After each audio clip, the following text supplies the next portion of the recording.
Bonjour à tous nos amis fidèles à l'émission. Oser le bien-être, nous peut toujours conjuguer le bien-être au féminin. Et aujourd'hui, nous intéressons à un problème de comportement. C'est ce que nous appelons les addictions. Maintenant, concernant l'addiction, nous pensons surtout aux hommes qui fument, qui boivent, qui servent l'alcool et la drogue. Mais davantage, de plus en plus, nous trouvons une femme aussi pris dans sa cercle de cigarettes, l'alcool et drogue. Et ouvertement même, je peux faire maintenant. Dans le social, donc dans la société, comme on le dit, nous pouvons faire peut-être par rapport à être accepté, pour paraître sophistiqué et pour rester dans un cercle d'amis, de personnes qui nous pensaient nous capables d'être bien vus. Mais surtout quand on film, en ce moment, nous trouvons de plus en plus qu'ils recommencent à introduire l'usage de cigarettes parmi les personnages qui dans le film. Et là, nous trouvons que les gens, bien souvent, nous prient au piège par cette image, une idée reçue qui est projetée dans la société.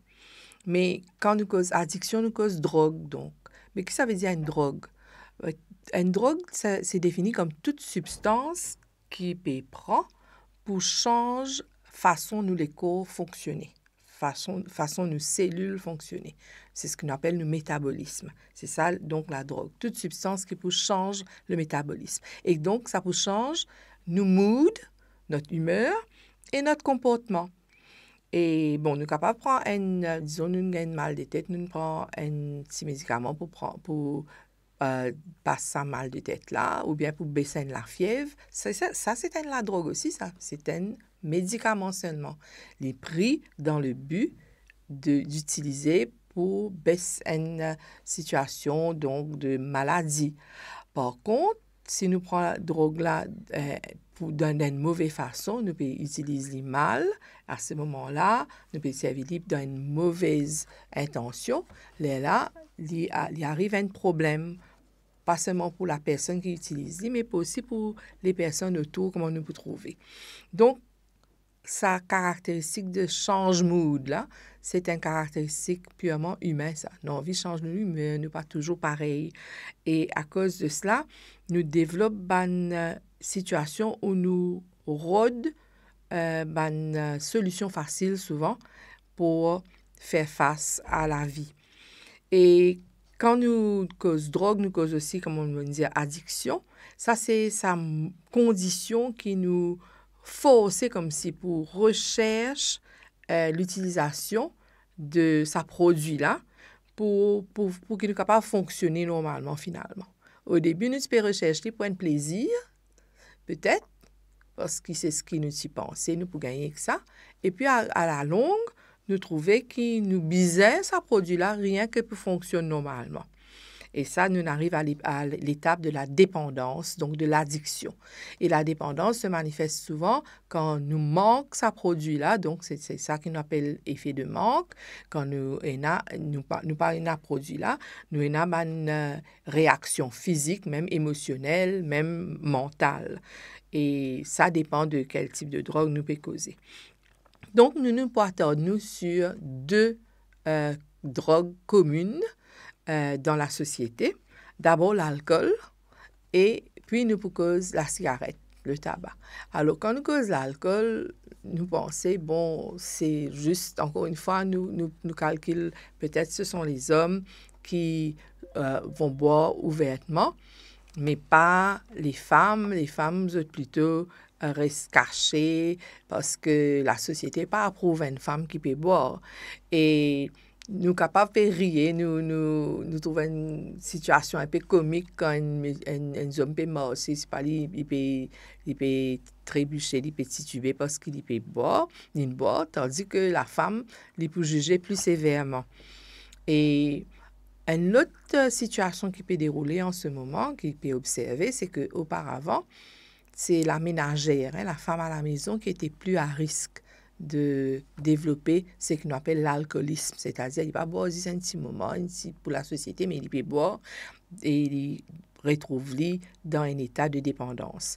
Maintenant, une étude récente peut montrer que les femmes qui sont plus exposées sont les femmes qui sont mariées et qui travaillent en dehors sur la case, parce qu'ils ont un double rôle de femme au foyer et aussi pour travail, pour avoir une carrière.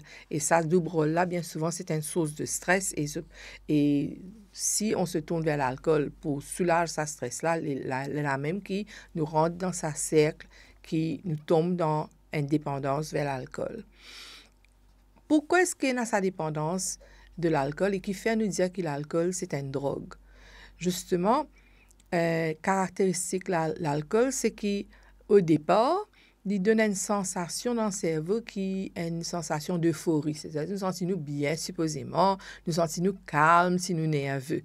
Mais ça, c'est simplement parce que l'alcool, en quelques secondes, il arrive au cerveau et il peut bloquer certaines informations, certains donc passages des impulsions nerveuses, comme on dit dire. Et à cause de l'alcool peut bloquer les neurotransmetteurs, nous peut sentir nous plus libérés peut-être. Mais avec le temps, l'alcool devient une source de dépression, il amène un malaise physique comme dans la tête, donc un malaise mental. Et nous rappelons que l'alcool n'est pas un aliment. Ce n'est pas une affaire qui nous prend comme un aliment. Donc, c'est faux de penser qu'un verre de vin bizarre accompagne nous alimentation. Ce n'est pas un aliment du tout. C'est un poison, en somme, pour nous les corps. Et nous parlons de drogue, justement, parce qu'il apporte ce qu'on appelle, il entraîne un syndrome d'abstinence. C'est-à-dire, si la personne arrête boire, il peut faire une expérience des différentes sensations très douloureuses. C'est pourquoi nous recommandons à une personne qui a un problème de l'alcool d'aller vers un professionnel. Parce que les maladies à long terme sont connues, cirrhose de foie, cancer de l'appareil digestif. Et il y a aussi un accident de travail, des homicides, suicides, tout ça relié à l'alcool. Maintenant, je vous dis, moi, c'est pas seulement pour le côté de la femme, c'est les hommes aussi qui connaissent cette situation-là, c'est vrai, mais concernant la femme, généralement, comme on m'a dit, ils boivent seuls, donc bien souvent, il y a ce qu'on appelle une situation quand il est capable d'entraîner, il y a un alcoolisme très aigu. Une jeune fille, maintenant, c'est vers des bars, des discos, etc. Et par rapport à cela, souvent, adolescente, je connais ça qu'on appelle binge drinking. Dans une fête, tout ça, je bois en l'espace d'un moment très court, je bois beaucoup. Et ça, une dose-là, c'est bien, donc dangereux pour la santé, pour cette situation, même à court terme. Donc, les femmes aussi qui sont alcooliques sont trop facilement victimes de violences et d'abus. Cette identité bien fragile. Donc, que faire? Est-ce qu'il nous dire nous boire modérément, nous avons une certaine dose pour boire, nous pas qu'on nous profile. Ce qui nous recommande, c'est éviter l'alcool complètement. Donc, l'abstinence totale et de mise. À la prochaine fois pour nous guetter le deuxième type d'addiction qui est la cigarette et le tabac.